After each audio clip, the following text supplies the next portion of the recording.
Olá meninas, a paz do Senhor, tudo bom com vocês? Estou aqui hoje para gravar o resumo do 5º capítulo do livro que estamos lendo, que tem por título Influência Sagrada. Desde já eu quero pedir para você se lembrar de nós nas suas orações. Nós somos carentes, eu, a minha irmã. Não tem sido nada fácil fazer esses resumos, esses vídeos, né? Mas Deus tem nos fortalecido e estamos aqui firmes e fortes e vamos até o final. E vamos também acompanhar com a gente até o final, que eu tenho certeza que Deus fará grandes coisas na nossa casa, na nossa família, no nosso casamento. Amém? Vamos lá. O legado de Sarapta. Como você pode aprender a amar um homem imperfeito, a apreciar um homem imperfeito? No começo desse capítulo, o autor conta a história de um homem chamado Robert Kennedy, que se tornou procurador-geral dos Estados Unidos. Os líderes dos direitos dos afrodescendentes se desesperaram, porque ele era famoso por não se interessar pelas causas dos direitos civis, por ele ser conservador, católico e de origem irlandesa. Por isso já era uma má notícia para eles. E eles conversando ali, discutindo, cabisbaixo, triste, desesperado, sem saber o que fazer. Dr. Martins olhou para eles e disse: chega de reclamar, chega de falar só coisas ruins desse homem. Alguém tem alguma coisa para falar de bom dele? Todos olharam um para o outro e disseram: não. Nós estamos realmente aqui tristes, desesperados, porque nós só temos coisa ruim para falar dele. E ele disse: então nós só se reuniremos outra vez quando nós tiver algo bom, quando vocês descobrirem algo bom para falar desse homem. E assim foi feito. Eles descobriram que esse homem foi grande amigo de um bispo e eles foram muito eficientes numa causa, trabalhando junto pelos afrodescendentes. E isso tornou-se tipo todo aquele pesadelo que eles estavam vivendo em um grande sonho, porque eles viram que não era como eles pensavam, que não tinha só coisa ruim atrás desse homem. Você só influenciará o seu marido da mesma forma. Quando no meio do desespero, com meio da negatividade, se sentindo vencida, lembre-se, nós só nos reuniremos outra vez quando alguém encontrar coisa boa para dizer. Esta é a porta pelo qual esse movimento passará. Você não está sozinha. Todas nós somos casadas com homens de personalidade, talentos, mas eles têm algo em comum. Eles são imperfeitos. Todas nós, se nós se reunir, nós temos alguma queixa para fazer do nosso marido. Alguma coisa precisa melhorar neles. E agora eu te convido a fazer um desafio espiritual, lutar contra essa tendência humana e natural nossa de ficar obcecada pelas fraquezas dos nossos maridos. Quando falamos para afirmar os pontos fortes dos nossos maridos, não quer dizer que nós vamos desprezar as coisas, os pontos fracos que eles têm. Mas nós queremos te encorajar a fazer essa escolha espiritual diária, se concentrar nas qualidades pelo qual você pode ser grata por ter casado com esse homem. Lá em Filipenses 4:8 diz assim, vou ler para vocês: quanto aos irmãos, tudo que é verdadeiro, tudo que é honesto, tudo que é justo, tudo que é puro, tudo que é amável, tudo que é de boa fama, se há alguma virtude, se há algum louvor, nisso pensai. Esse versículo é muito relevante tanto para o nosso casamento quanto para a nossa vida. Ficar obcecado nas fraquezas do nosso marido não fará que desapareça. Às vezes, ao contrário, vai piorar o seu casamento. Lembre-se, ficar pensando negativamente só aumenta a sua insatisfação com o seu casamento. Mas afirmar os pontos fortes dele reforçará e edificará aquelas áreas que você preza e motivará a buscar a excelência. Eu te pergunto, será que essa abordagem bíblica baseada na palavra de Deus não vale uma tentativa? Então vamos ser realistas. Os homens não são ligados igual nós somos, né? Tem dias que eles estão mais carinhosos, nós também somos assim, né? Tem dia que eles estão mais carinhosos, tem dia que eles nos respondem mais rude, fala com a gente de forma mais rude. Tem dia que eles vão acordar e não vão querer falar nada. Tem dia que eles vão chegar do trabalho e ficar calado. Nós também somos assim, precisamos ter um tempo. Estimule em vez de condenar. O autor do livro conta que eles tinham uma cachorrinha e ela vivia se jogando na frente dos carros na rua. E um dia ela ficou gravemente ferida. Ele conta que o seu pai correu para socorrer ela e a dor era tão grande que a cachorra mordia as mãos do seu pai. Ele mordia as mãos que poderia trazer alívio para a dor que ela estava sentindo. Talvez o seu marido seja assim. Mesmo que ele tenha sido criado por pais excelentes, ele pode trazer algum elemento de dor para o seu casamento. Talvez ele sofreu pelos seus irmãos que o perturbava, que provocava. Talvez ele tinha uma mãe fria, calculista. Talvez ele teve um relacionamento lá atrás que deixou feridas abertas, como inúmeras outras coisas. Talvez você se casou com esse homem ferido. E infelizmente os homens feridos mordem, como essa cachorrinha, mesmo as mãos que só querem ajudar.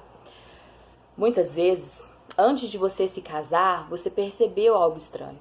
Você percebeu que esse homem tinha feridas abertas, que ele precisava de alguma cura. E aí você pensou, mas eu sou a solução desse problema. Eu vou ajudar ele. E às vezes até ele, de certa forma, te colocou essa responsabilidade. Eu preciso de ajuda e você pode me ajudar. Com você eu vou ser melhor. Mas infelizmente, esse mesmo amor, essa mesma compaixão que você está tendo lá no começo, antes de se casar, é a que vai te levar à angústia e um arrependimento de ter se casado com esse homem. Na hora do namoro é quando você vai ver o caráter e olhar e se perguntar: eu aguento conviver com esse homem ferido? Mas se você já se casou, Deus desafia você a manter a atitude de preocupação e apoio em vez de amargura e arrependimento. Você é capaz de manter o coração manso, superando as feridas pacientemente, orando por anos e anos e anos para que Deus transforme esse homem? Você é capaz de manter uma atitude de apoio em vez de atitude de acusação? É muito difícil, minhas amigas. Dê ao seu marido benefício da dúvida. Muitas esposas se mergulham nas dificuldades em falar claramente. Eu vou dizer uma coisa para vocês. Eu já passei por isso. Eu achava que eu casei, ele me ama, ele tá vendo as coisas ao redor, não é possível que ele não esteja vendo, e eu tenho que falar. Eu preciso falar. Às vezes você chega do trabalho cansada, tem casa para limpar, louça para lavar, menino para cuidar, e ele se senta no sofá e só quer assistir televisão ou ler um livro. E você olha assim, lá na sua cabeça, você pensa, poxa, ele não tá enxergando, ele não tá vendo que eu preciso de ajuda. Mas infelizmente, meninas, eu vou dizer para vocês, é necessário você falar. Aprenda a falar claramente. Talvez você só queira que ele te escute e não fale nada. Você só quer que ele te escute. Às vezes você quer que ele escute e dê uma opinião. Às vezes você quer uma massagem nos pés de 10 minutos, 5 minutos. Fale. Verbalize isso com ele. Fale, eu preciso de ajuda. Eu preciso que você me escute. Eu preciso. Fale, converse. Não caia nessa ilusão de dizer, não, mas ele casou comigo, ele me ama, ele não é cego, ele tá vendo que tem coisas para fazer e não faz. Não leve isso para dentro do seu casamento. Isso é muito pequeno. Aprenda a falar, que você vai ver que vai melhorar aí muito o seu casamento. Eu tenho vivido isso na prática. Quando eu falo, eu vejo o resultado surge muito melhor. Nós trabalhamos juntos, desenvolvemos junto e dá tudo certo. Então, aprenda a falar claramente o que você precisa desse homem. O autor do livro, ele dá um exemplo de uma mulher que fala pro marido, o marido chega em casa e ela fala assim, meu amor, a lâmpada queimou. O que ela quis dizer com isso? Amor, a lâmpada queimou, precisa ser trocada, né? O que o marido entendeu? Que ela só deu um comunicado, a lâmpada queimou. Beleza. Para vocês entenderem como o outro ser humano é diferente de nós, né? Então nós precisamos ser clara. quando a gente quer falar alguma coisa. Quando você não é clara, isso pode destruir o seu casamento. Você vai se frustrar, você vai sofrer às vezes sozinha e o homem tá ali do lado sem entender o que tá acontecendo porque você não falou, você não se expressou o que você precisa, tá bom? Vamos lá. A Bíblia diz lá em Efésios 5:33 que a mulher trata o seu marido com respeito. Aqui ele não está dizendo assim, olha mulheres, trate o seu marido com respeito, aquele homem perfeito, aquele homem santo. Não é não. É o seu marido, esse daí, ó, que você se casou, cheio de imperfeição. Você deve respeito para esse homem. Você pode até discordar dele em muitas coisas. Você pode até não concordar com muitas atitudes que ele venha fazer. Mas você deve respeitá-lo. E eu te falo que se você praticar lá a comunicação, a conversa, com certeza ele não vai fazer nada sem te consultar, nada sem sentar e conversar com você. Isso eu te garanto. Conceda a ele a mesma graça que lhe é concedido. Ah, como isso é difícil.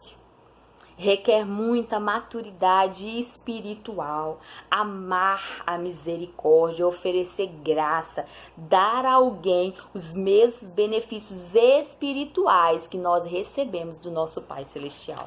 Já parou para pensar nisso? Perceber o quanto Deus tem feito por nós, como Ele vê cada ato maldoso nosso, cada pensamentos maus, maliciosos, odiosos, cada fofoca que a gente faz da vida dos outros, né? E mesmo assim Deus nos ama. E vai além dele nos amar, Ele nos perdoa. Gente, isso é maravilhoso. Agora vem a parte mais difícil. Você dá ao seu marido você dá ao seu marido o mesmo que Deus tem dado a você? Aqui vai outro desafio. Peço para você anotar 4, 5, quantas você quiser, qualidades do seu marido, para você começar a agradecer. Anote num papel, para toda vez que você dobrar os seus joelhos, você saber específico o que você vai agradecer a Deus por esse homem. Faça esse uso liberal dessa ferramenta poderosa, que é a oração em agradecimento. Abandone as expectativas irrealistas. Nós vemos muito isso, né? A gente tem essa mania de criar uma expectativa com alguma coisa. A gente vai fazer algo, planejamos, criamos aquela expectativa. E às vezes entramos num casamento com expectativas tão grandes, e as coisas não são bem assim. Seu marido não lhe atenderá 100% das suas necessidades, às vezes nem 80%. Tem maridos que nem chega nem a 50%, não é verdade? Deus não criou o casamento para atender 100% as nossas necessidades. Quando exige do seu casamento mais do que Deus a criou para dar, você é a única responsável pela frustração. Aqui ele conta a história de Patrícia, que quando se casou, ela sabia do chamado de Deus para o seu marido. Ela sabia do que ela teria que abrir mão para poder o chamado dele ser cumprido. E por anos ela viveu sozinha, criando 4 filhos, enquanto o marido se dedicava à obra de Deus. Enquanto o marido ganhava almas, ela estava em casa, cuidando dos filhos, 4 filhos. E aí ela disse algo muito interessante, muito interessante. Patrícia descobriu que aceitar o papel da cruz em sua vida ajudou a avaliar os seus próprios desejos. Ela diz, nossa realização é fazer a vontade de Deus. Nossa oração é, não a minha vontade, mas a tua. Que lindo isso, né? Seja qual for a sua frustração, a vida cristã exige uma cruz. Sua cruz pode ser diferente da de Patrícia, pode ser diferente da minha, vai ser diferente da sua vizinha, da sua mãe. Mas você terá que carregar a sua cruz. Como uma mulher, como Patrícia, casada há 4 décadas, testifica que recebeu paz, contentamento e satisfação. Isso significa que ela encontrou o que muitas mulheres querem, mas poucas conseguem. Porque muitas mulheres olham para a cruz como a sua inimiga, em vez de olhar como a sua amiga fiel. No fim, nada faz nos sentir tão bem quanto a obediência a Deus. Se não morrer para as expectativas irrealistas e se recusar à cruz, você se verá em uma guerra constante com seu marido, em vez de ter paz. Outra coisa muito interessante que tem nesse capítulo é: seu marido não é uma igreja. Muitas pessoas, muitas mulheres se casam e abandona seus amigos, abandona seus hobbies, aquilo que você praticava, aquilo que você fazia e te deixava feliz. Às vezes passa até se isolar mais da própria família, achando que tem que viver agora só em torno do seu marido. Tudo tem que vir dele, ele tem que te suprir tudo isso. E aí, às vezes, você tá casada lá, você se afastou de todas as pessoas, e às vezes você quer fazer uma campanha de oração, ou convida o seu marido e ele não tá muito afim. Você não tem com quem contar. Talvez você quer ir praticar um esporte, uma caminhada, seu marido também não tá muito afim de ir, mas você deixou para trás as pessoas que toparia fazer isso com você, e você tá sozinha.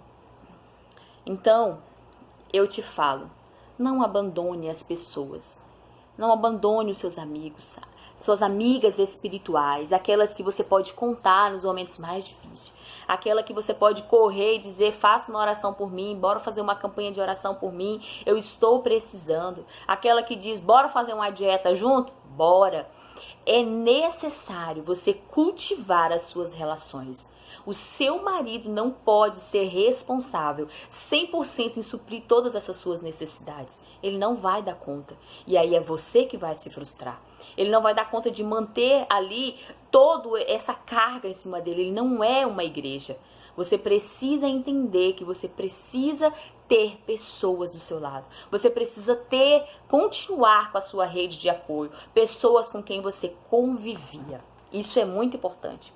Mas se você se afastar de todas elas, de todas as suas amigas, esperando que o seu marido possa substituir essas coisas, ao mesmo tempo as suas necessidades relacionais, você está configurando o seu casamento para o fracasso. Nenhum marido é suficiente. Você precisa também de outras pessoas. É sua responsabilidade cultivar esses outros relacionamentos.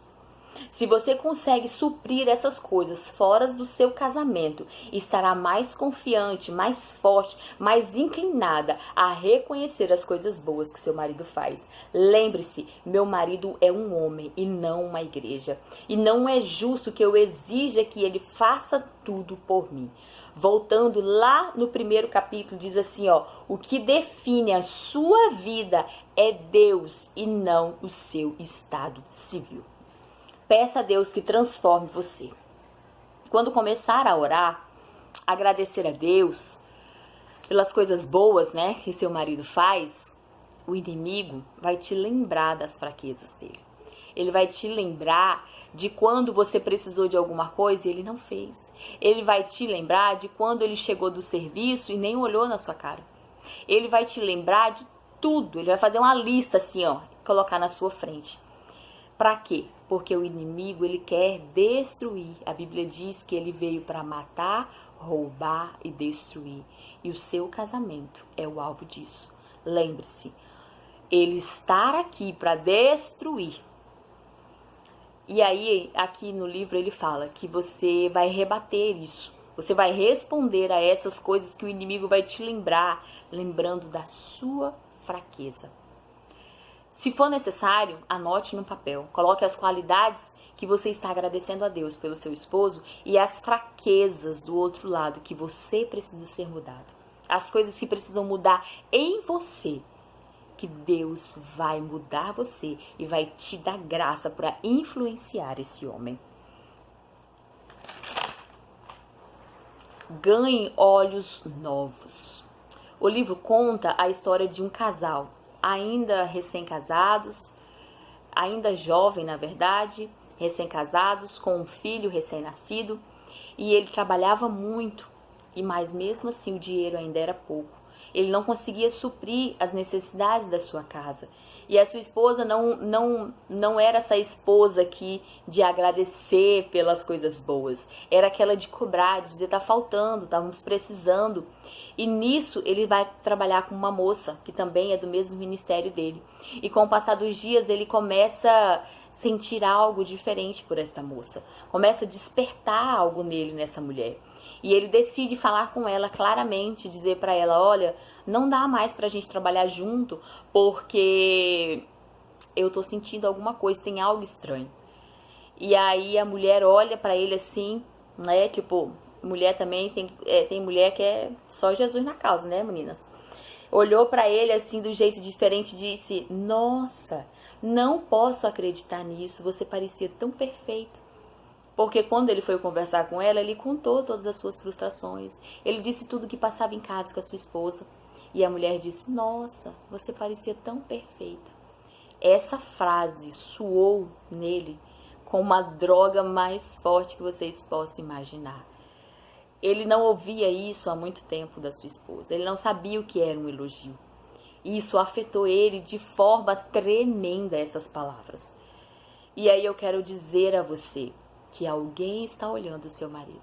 Alguém lá fora está observando as qualidades dele. Às vezes você pensa, mas é porque não está aqui em casa, não come arroz e feijão aqui, aí vai saber quem é esse homem. Mas eu tenho certeza que quando você se casou com ele, você se casou porque tinha qualidade, tinha coisa boa, tinha algo nele que te encantava, tinha algo nele que fez você se casar com ele. Então lembre-se disso, lembre-se. Isso também acontece com as esposas que trabalham fora. Como eu disse, o inimigo está aí. A Bíblia diz que ele está ao nosso derredor, bramando como leão, para saber quem ele pode tragar. E o nosso casamento está incluído nisso. O respeito é uma obrigação espiritual e uma disciplina. Dê valor ao seu marido. Como você pode começar a apreciar um homem imperfeito? Peça a Deus um olhar renovado. Para finalizar, ele conta que no século XII, a vasta riqueza de um castelo, tem o nome do castelo, mas eu não sei falar não, tá?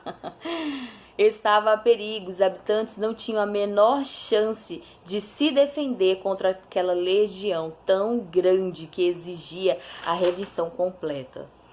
Só seria poupado as mulheres e as crianças. Então foi quando as mulheres tiveram uma ideia de fazer uma proposta para aqueles soldados. Disseram, esse castelo é muito rico, tem muita coisa aqui dentro. Deixe a gente levar alguma coisa, nos permita carregar alguma coisa.